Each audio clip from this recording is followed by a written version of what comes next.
Bíblia, versão NVT, Atos 23. Paulo olhou fixamente para o conselho dos líderes do povo e disse: Irmãos, tenho vivido diante de Deus com a consciência limpa. No mesmo instante, o sumo sacerdote Ananias ordenou aos que estavam perto de Paulo que lhe dessem um tapa na boca. Então Paulo lhe disse: Deus o ferirá, seu grande hipócrita. Que espécie de juiz é o Senhor, desrespeitando a lei ao mandar-me agredir dessa forma?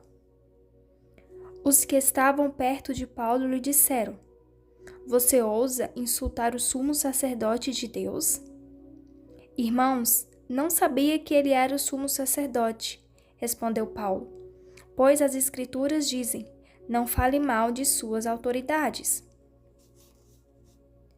Sabendo Paulo que alguns membros do conselho dos líderes do povo eram saduceus e outros fariseus, gritou: Irmãos, sou fariseu, como eram meus antepassados. Estou sendo julgado por causa de minha esperança na ressurreição dos mortos. Quando Paulo disse isso, o conselho se dividiu. Fariseus contra saduceus.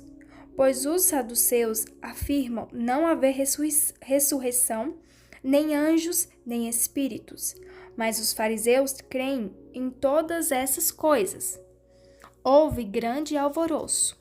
Alguns dos membros da lei, que eram fariseus, se levantaram e começaram a discutir energeticamente. Não vemos nada de errado com este homem, gritavam. Talvez um espírito ou anjo tenha falado a ele. A discussão ficou cada vez mais violenta. E o comandante teve medo de que Paulo fosse feito em pedaços. Assim ordenou que os soldados o retirassem à força e o levassem de volta à fortaleza. Naquela noite, o Senhor apareceu a Paulo e disse: Tenha ânimo, Paulo. Assim como você testemunhou a meu respeito aqui em Jerusalém, deve fazê-lo também em Roma. O plano para matar Paulo. Na manhã seguinte, alguns judeus se juntaram para conspirar, jurando solenemente que não comeriam nem beberiam antes de matar Paulo. A conspiração envolveu mais de 40 homens.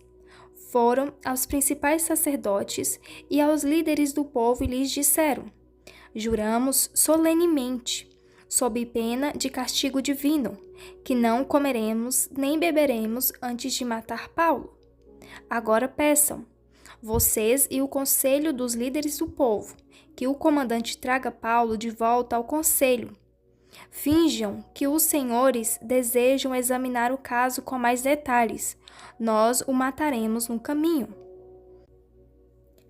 Contudo, o sobrinho de Paulo, filho de sua irmã, soube do plano deles e foi à fortaleza contar a seu tio. Então Paulo mandou chamar um dos oficiais romanos e disse: Leve este rapaz ao comandante, ele tem algo importante para lhe contar. O oficial o levou ao comandante e explicou: O preso Paulo me chamou e pediu que eu trouxesse ao senhor este rapaz, pois ele tem algo a lhe contar. O comandante tomou o rapaz pela mão e o levou à parte. O que você quer me dizer? Perguntou.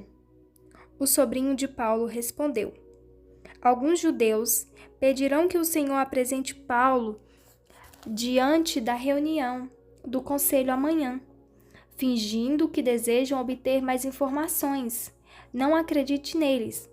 Há mais de 40 homens emboscados para matar Paulo. Juraram solenemente, sob pena de castigo divino, que não comeriam nem beberiam antes de matá-lo. Então estão de prontidão, apenas esperando sua permissão. O comandante despediu o rapaz e o advertiu: Não deixe ninguém saber que você me contou isso. Paulo é enviado a Cesareia. Então o comandante chamou 2 dos seus oficiais e ordenou: preparem 200 soldados para partir a Cesareia hoje, às 9 da noite. Levem também 200 lanceiros e 70 soldados a cavalo. Providenciem um cavalo para Paulo e levem-no em segurança ao governador Félix. Em seguida, escreveu a seguinte carta ao governador: de Cláudio Lisias ao excelentíssimo governador Félix. Saudações. Este homem foi capturado por alguns judeus que estavam prestes a matá-lo, quando cheguei com meus soldados. Ao ser informado de que ele era cidadão romano, transferi-o para um lugar seguro. Então, levei-o diante do Conselho Supremo dos Judeus para investigar o motivo das acusações. Não demorei a descobrir que ele era acusado de algo relacionado à lei religiosa. Sem dúvida, nada que justificasse a pena de morte ou mesmo a prisão.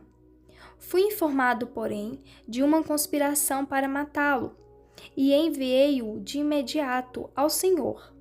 Também informei aos acusadores que devem apresentar suas denúncias diante do Senhor.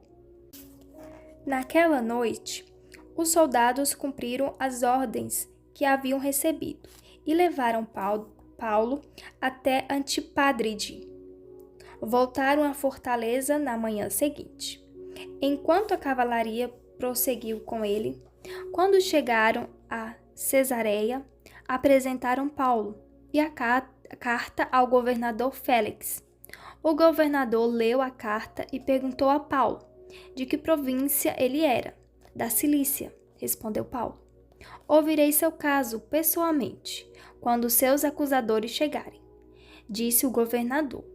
Em seguida, ordenou que Paulo fosse mantido na prisão do palácio que Herodes havia construído.